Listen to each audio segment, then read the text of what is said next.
Assalamualaikum warahmatullahi wabarakatuh. Kembali kita membahas untuk materi PLDP 2 Angkatan 24 kami, yaitu manajemen fungsional, yaitu Integrated Human Capital Management, kemudian manajemen keuangan dan manajemen operasional, dan yang keempat adalah Operation Research. Human Capital Value Triangle adalah suatu kerangka konseptual yang digunakan untuk menggambarkan bagaimana organisasi dapat menciptakan nilai dari investasi mereka dalam modal manusia, yang semula fokus pada business impact, outside in menjadi fokus pada outcome, kapabilitas, SDM, budaya, dan organisasi di dalam bisnis. Business impact konsep ini menekankan bahwa pengelolaan berfokus pada 3 elemen utama, yaitu investasi dalam modal manusia, penggunaan modal manusia, dan nilai dari modal manusia. Dalam prinsip dasar human capital, idealnya nilai bagi organisasi terkait apa yang dihasilkan atau result, bukan sekedar apa yang dikerjakan atau input. Human capital seharusnya berperan sebagai mitra, pionir, berorientasi masa depan, dan memimpin perubahan, yang dikenal dengan 4 role model dalam manajemen sumber daya manusia adalah sebagai berikut, yaitu strategic partner, administrative expert, employee champion, dan yang keempat adalah change agent. Model ini menekankan pentingnya peran strategis dalam mendukung tujuan bisnis organisasi, serta peran mereka dalam mengelola aspek administratif, pelayanan karyawan, dan perubahan organisasi. Dalam suatu perusahaan diperlukan manpower planning dalam mendapatkan jumlah orang yang tepat, orang dengan kualifikasi yang tepat, di tempat yang tepat, dan di waktu yang tepat. Sumber daya manusia yang unggul tentunya memiliki kompetensi yang unggul dan tangguh. Secara formal, definisi dan penjabaran kompetensi kerja telah dituangkan dalam Undang-Undang Nomor 13 Tahun 2013 pada bab 1 pasal 1.10 yang menyebutkan bahwa kompetensi kerja adalah kemampuan kerja setiap individu yang mencakup aspek pengetahuan, keterampilan, dan sikap kerja yang sesuai dengan standar yang ditetapkan. Pembagian kompetensi secara sederhana antara lain adalah hard kompetensi dan soft kompetensi. Hard kompetensi merujuk kepada keterampilan teknis yang spesifik dan dapat diukur, sementara soft kompetensi berkaitan dengan aspek perilaku, kepribadian, dan keterampilan antar pribadi. Manajemen kompetensi dan pengembangan sumber daya manusia adalah suatu aspek penting dalam pengelolaan karyawan.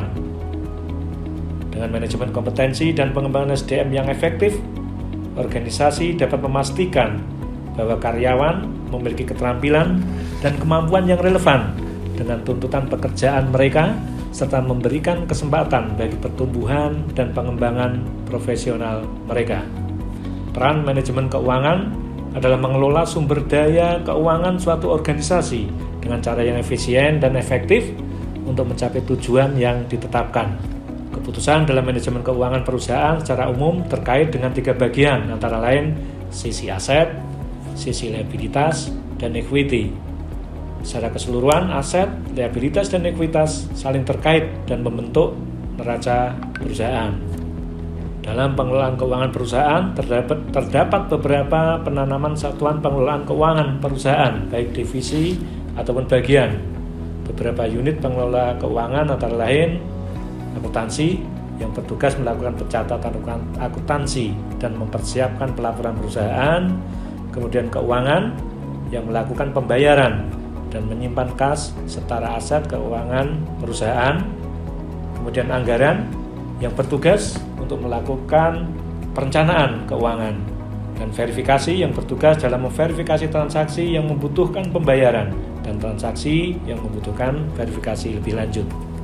Laporan keuangan adalah dokumen atau rangkuman informasi keuangan yang disusun oleh suatu entitas untuk memberikan gambaran tentang kinerja keuangan dan posisi keuangan mereka, yang secara umum terdiri dari 3 jenis laporan yang penting, yaitu laporan laba rugi atau income statement, kemudian neraca atau balance sheet, dan laporan arus kas atau statement cash flow. Selain 3 laporan keuangan utama di atas, Ada juga laporan tambahan seperti laporan perubahan ekuitas, catatan atas laporan keuangan, dan laporan lainnya yang dapat menyediakan informasi lebih rinci tentang entitas tersebut. Adapun laporan keuangan berguna bagi para pemangku kepentingan seperti pemilik, investor, kreditor, pemerintah, dan pihak terkait lainnya untuk memahami kinerja dan posisi keuangan suatu entitas serta untuk membuat keputusan yang berkaitan dengan investasi, pinjaman, atau pengelolaan keuangan. Investasi adalah suatu proses mengalokasikan sumber daya seperti uang, atau usaha dengan harapan mendapatkan keuntungan di masa depan.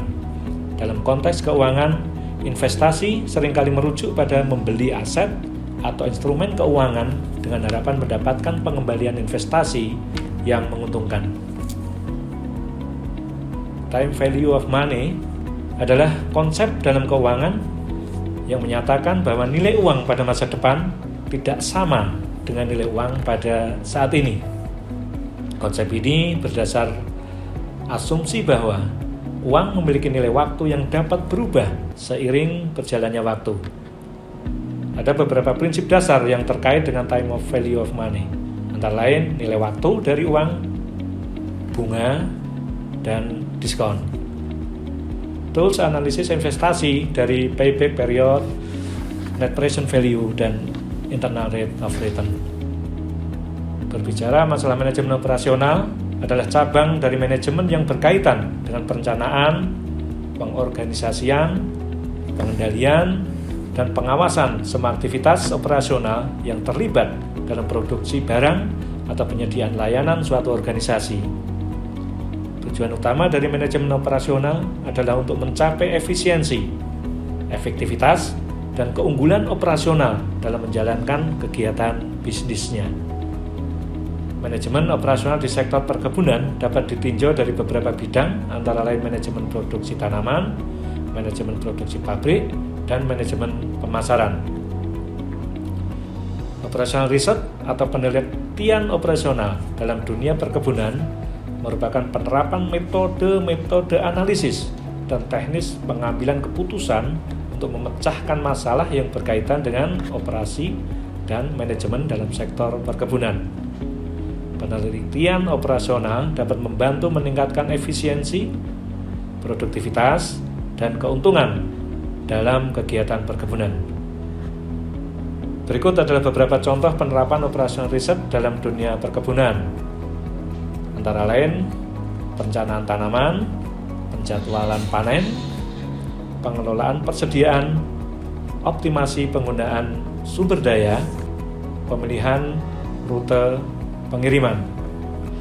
Penerapan operasional riset dalam perkebunan dapat memberikan manfaat signifikan dalam meningkatkan efisiensi operasional, mengurangi biaya, meningkatkan produktivitas, dan mendukung pengambilan keputusan yang lebih baik. Demikian beberapa paparan materi PLDP 2 yang dapat kami sampaikan, dan kami akhiri. Wabillahi taufiq wal hidayah. Wassalamualaikum warahmatullahi wabarakatuh.